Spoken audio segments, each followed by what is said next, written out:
Leitura do dia. 39/365. Levítico 26 e 27. Esse é o projeto Bíblia em 365 dias. Referência à leitura do dia 8 de fevereiro de 2023 do Plano Anual. Levítico 26. Este capítulo apresenta os dois caminhos: o da obediência e o da desobediência que Deus colocou diante do povo. Por diversas vezes o povo do Antigo Testamento fora avisado contra a adoração aos ídolos. E nos perguntamos como eles podiam se enganar a si mesmos com estes objetos de madeira e pedra. No entanto, Deus poderia nos dar o mesmo aviso, visto que somos propensos a pôr ídolos à frente dele. A idolatria tem tornado qualquer coisa mais importante do que Deus. E nossas vidas estão cheias desta tentação. Dinheiro, fama, sucesso, reputação, segurança. Estes são os ídolos de hoje. Ao olhar para estes falsos ídolos que prometem tudo o que você deseja e nada do que precisa, a idolatria parece totalmente removida de sua experiência. Imagine a alegria de um escravo liberto. Deus tirou os filhos de Israel da escravidão amarga e deu-lhes liberdade e dignidade. Nós também fomos libertos quando aceitamos o pagamento de Cristo pela remissão do nosso pecado. Podemos caminhar com dignidade sem nos envergonharmos dos erros passados, pois Deus os perdoou e esqueceu. Porém, da mesma forma que os israelitas corriam perigo de retornar à mentalidade escrava, precisamos estar atentos à tentação de retornar aos antigos padrões pecaminosos. Se os israelitas obedecessem, haveria paz na terra. Do contrário, o desastre se seguiria. Deus usou as consequências do pecado para conduzi-los ao arrependimento, não para eles voltarem a pecar. Hoje nem sempre as consequências do pecado são tão aparentes. As calamidades podem resultar de nossa própria desobediência, do pecado de outra pessoa ou de um desastre natural. Porque nem sempre sabemos o motivo. Devemos examinar o nosso coração e ter certeza de que estamos em paz com Deus. Seu Espírito revelará as áreas com que precisamos lidar. Uma vez que a calamidade nem sempre é resultado de atitudes erradas, devemos nos guardar de assumir ou aceitar a culpa por cada tragédia que enfrentamos. A culpa indevida é uma das armas favoritas de Satanás contra os crentes. Em 2 Reis 17 e 25, o aviso pronunciado nestes versículos se realizou. Ao persistir em desobedecer, o povo acabou sendo conquistado e levado para as terras da Assíria e Babilônia. A nação ficou cativa durante 70 anos. Compensando o tempo durante o qual os israelitas não observaram a lei do ano sabático. Estes versículos mostram o que significam as palavras tardio em aiareis e grande em beneficência. Ainda que os israelitas escolhessem desobedecer e fossem dispersos entre seus inimigos, Deus ainda lhes daria oportunidade para se arrependerem e voltarem para Ele. Seu propósito não era destruí-los, mas ajudá-los a crescer.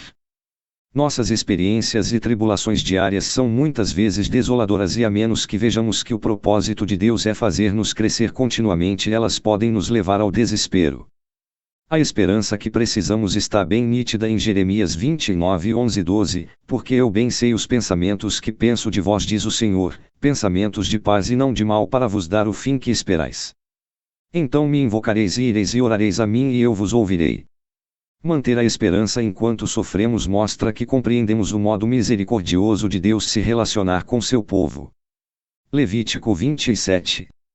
Os israelitas deviam oferecer ou dedicar certas coisas ao Senhor e para seu serviço: as primícias de suas colheitas, os animais e filhos primogênitos e o dízimo.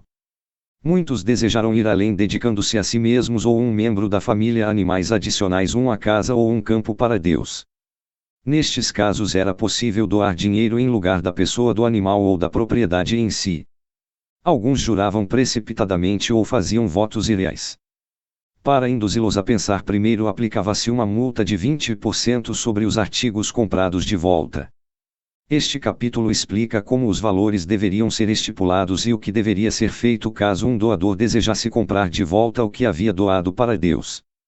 Dízimo não é para a igreja. Dízimo foi especificamente para a criação de Israel. Jesus nos trouxe um novo mandamento e ele não ordenou ninguém a pagar dízimo. A ordenança de Jesus foi anunciada como boas novas e o amor ao próximo.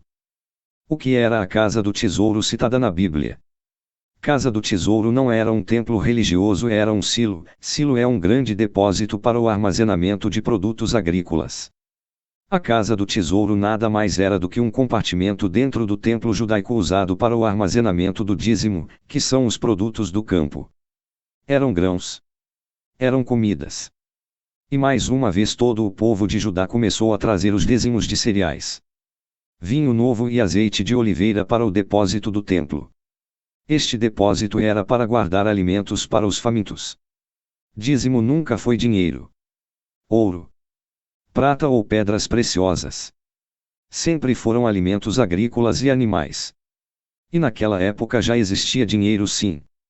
Existia como dinheiro os ciclos de prata.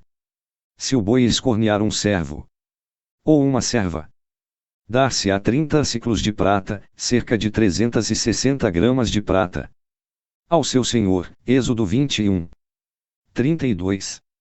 Este é apenas um versículo, mas tem vários que falam de ciclos. O ciclo de prata era uma peça redonda, por isso o nome ciclo, ou barra de metal valioso, prata e ouro, que servia para pagar as pessoas ou quando se fazia negócios. Coisa consagrada do homem se aplica a propriedades pessoais ou pessoas colocadas debaixo da proibição de Deus, tais como os despojos capturados dos adoradores de ídolos ou mesmo os próprios ídolos. Estes deveriam ser destruídos e não podiam ser redimidos.